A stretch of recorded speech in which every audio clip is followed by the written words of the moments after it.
Good morning student.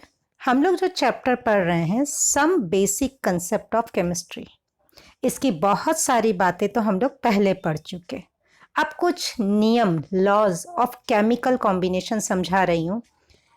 Notes को आराम से कॉपी में उतारें। डेफिनेशन एज सच अपने को याद करनी है, इसीलिए डेफिनेशंस के हिस्से पर ज़्यादा ध्यान दें। फर्स्ट डेफिनेशन है law of conservation of mass. Law of conservation of mass. Law of conservation of मास, जैसे अपन कहते हैं कंजर्वेशन मतलब उसको संभाल कर रखना। मास कंजर्व होता है, वो चेंज नहीं होता। लेवोशियर ने दिया था matter can neither be created nor destroy, मतलब कोई भी पदार्थ नया न तो हम अपने मर्जी से बना सकते हैं इस अर्थ पर, और न ही उसे डिस्ट्रॉय कर सकते हो, केवल एक रूप से दूसरे रूप में, only change into one form to another form. मतलब अगर आपने हाइड्रोजन गैस ली है, ऑक्सीजन गैस ली है, तो नया हाइड्रोजन नया ऑक्सीजन मिलकर क्लोरीन या ब्रोमीन या आयोडीन नहीं बनाएगा।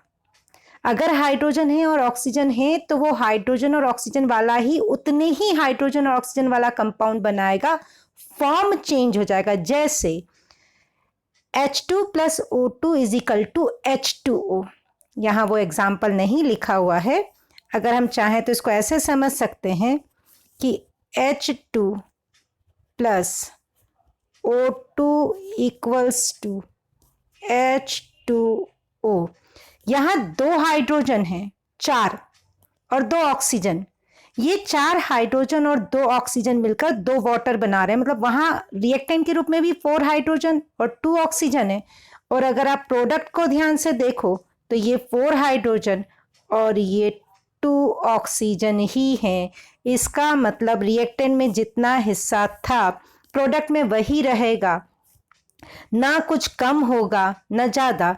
यहाँ मैंने दूसरा एग्जाम्पल दिया है आपको समझाने के लिए। AgNO3 लिक्विड है, नमक का पानी NaCl का पानी, दोनों को अगर मिक्स करें, AgNO3 का मॉलिक्यूलर मास निकाला है जो हम लोगों ने क्लास में समझा था। सिल्वर का 108, नाइट्रोजन का 14, 3 ऑक्सीजन है, 16 एक ऑक्सीजन का, तो 3 ऑक्सीजन का 48। उसे प्लस कर लिया, ये आप करके देख सकते हैं। Na का 23, Cl का 35.5, टोटल करा 58.5। इन दोनों के मास को टोटल किया तो रिएक्टेंट के सारे एटम के मास का टोटल है 228.5। जब इन दोनों को मिलाते हैं तो AgCl का व्हाइट PPT बनता है जो नीचे जम जाता है और लिक्विड के फॉर्म में NaNO3 रहता है। अब इधर के सब प्रोडक्ट के सारे मास को टोटल करा जाए। सिल्वर का वही 108, क्लोरीन का 35.5, Na का 23, Na का 14, फिर 3 ऑक्सीजन 48, टोटल इज 228.5। दोनों साइड में कितना हो रहा है? 228.5। इट मीन्स इक्वल है, न कम हुआ न ज़्यादा। सो कंजर्वेशन ऑफ मास डेफिनेशन हमें रटनी है। Matter can neither be created nor be destroy. किसने कहा? ये लेवोशियर ने। एग्जाम्पल आप कोई भी दे सकते हैं। इधर रिएक्टेंट और प्रोडक्ट हमेशा बैलेंसिंग वे में रखोगे तो आप खुद दोनों तरफ का प्रोडक्ट निकालोगे तो सेम आएगा। नेक्स्ट है law of constant composition. Law of constant composition, law of definite proportion, ये दोनों नाम उसी के हैं।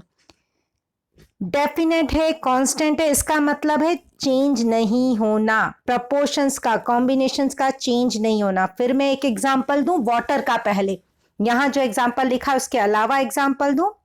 वापस वाटर की बात करें, H2 plus half O2 is equal to H2O। इस H2O में हाइड्रोजन है 2, ऑक्सीजन है 16, 2:16। It means 2:16।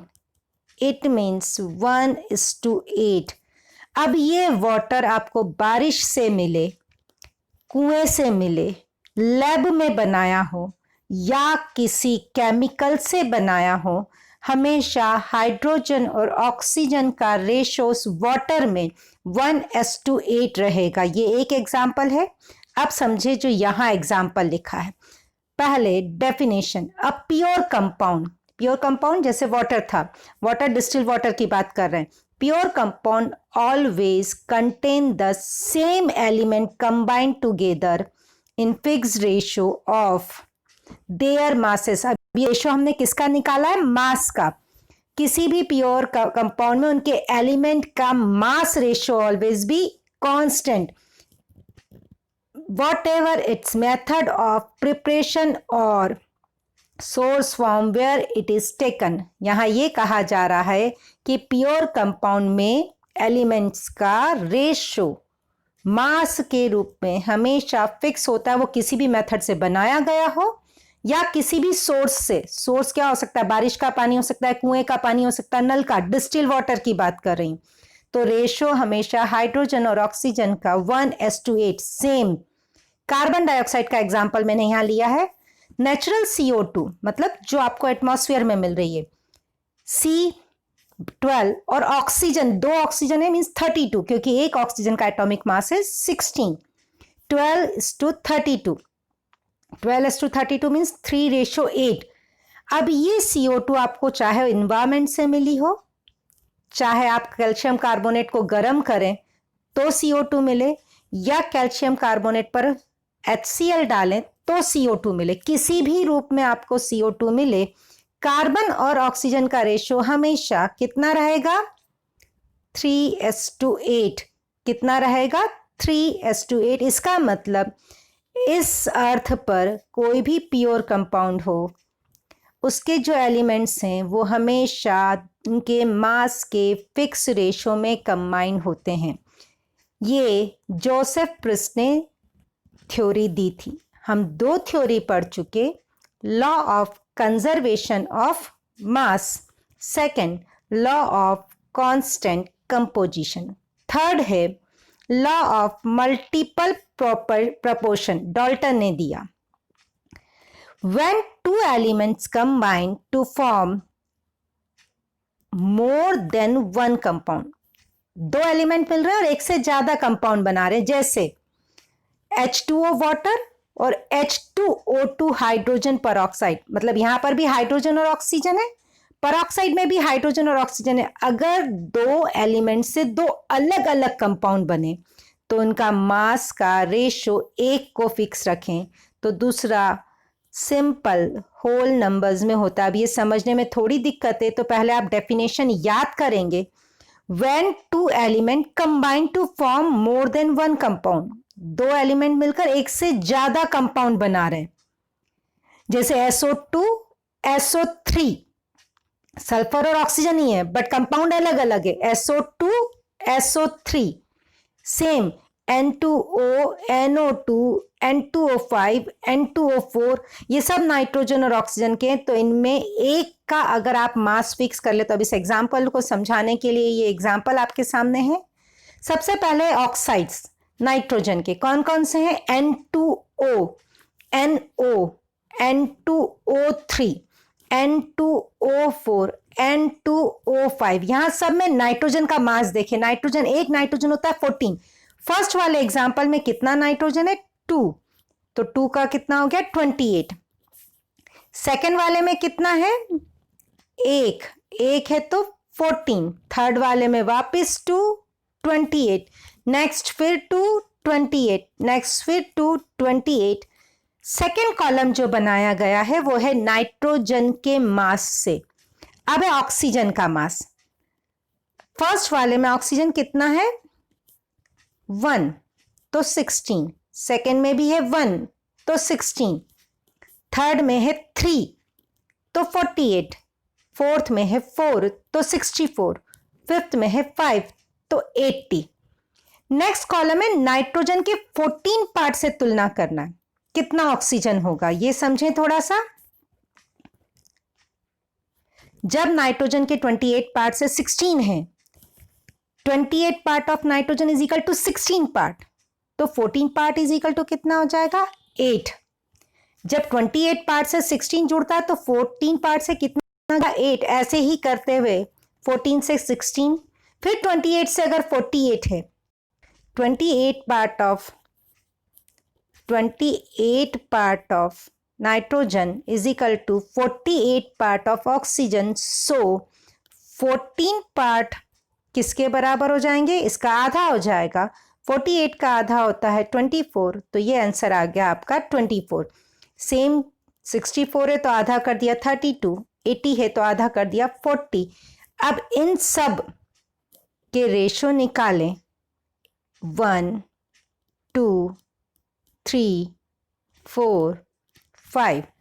ये सब आपस में होल नंबर्स में कोई भी फ्रैक्शनल वैल्यू प्राप्त नहीं हुई। जरूरी नहीं कि लाइन से चले 1 2 3 4 5, 1 5 9 भी हो सकता है, बट वो सिंपल होल नंबर में होगा। 1 2 एंड 2.5 3.75 ऐसा आंसर नहीं मिलेगा।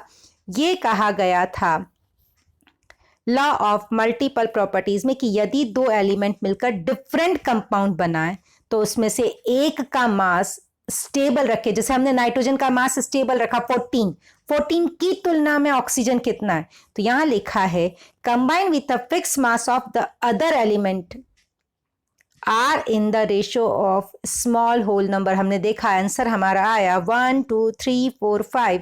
The ratio of different weight of oxygen in different compound which is 1 2 3 4 5 whole numbers और वो भी स्मॉल होल नंबर में है। नेक्स्ट बात आती है गैलुसिक लॉ। गैलुसिक लॉ 1808 में गैलुसिक ने दिया था। उसने कहा था कि अगर गैसें हो, सबसे बढ़िया ये सारे गैसेस लॉ हैं, if there are gases then they combine in fix whole volume ratio. जैसे H2 और Cl2 1 वॉल्यूम है तो क्या बन रहा है 2HCl 2 वॉल्यूम। यहां कहीं भी वापस वही बात 1.5 2.5 2.75 ऐसा आंसर नहीं आ रहा है। व्हेन गैसेस रिएक्ट टुगेदर और प्रोड्यूस इन केमिकल रिएक्शन, अगर गैसेस बन रही हैं और रिएक्ट कर रही हैं किसी केमिकल रिएक्शन में, they do so in simple ratio. ये हमेशा सिंपल, यहां रेशो क्या आ रहा है 1:1:2। हाँ, ये 1:1:3 हो सकता है, बट 1:1:1.5 या 2.5 नहीं होगा। डेफिनेशन वापस पढ़ें। When gases reacts together or produce in chemical reactions, they do so in simple ratio by volume to one another and 2 the volume of product provides all gases are at the same temperature and pressure। हमेशा simple ratio में होगा, छोटे छोटे parts में होगा, पर ये कभी भी फ्रैक्शनल नहीं होगा। नेक्स्ट आती है डाल्टन की थ्योरी, जो कि आप लोगों के बहुत काम की है। इन पॉइंट्स को पढ़ें। Dalton atomic theory. First point, all the atoms of a given elements are identical in shape, size, mass and other properties.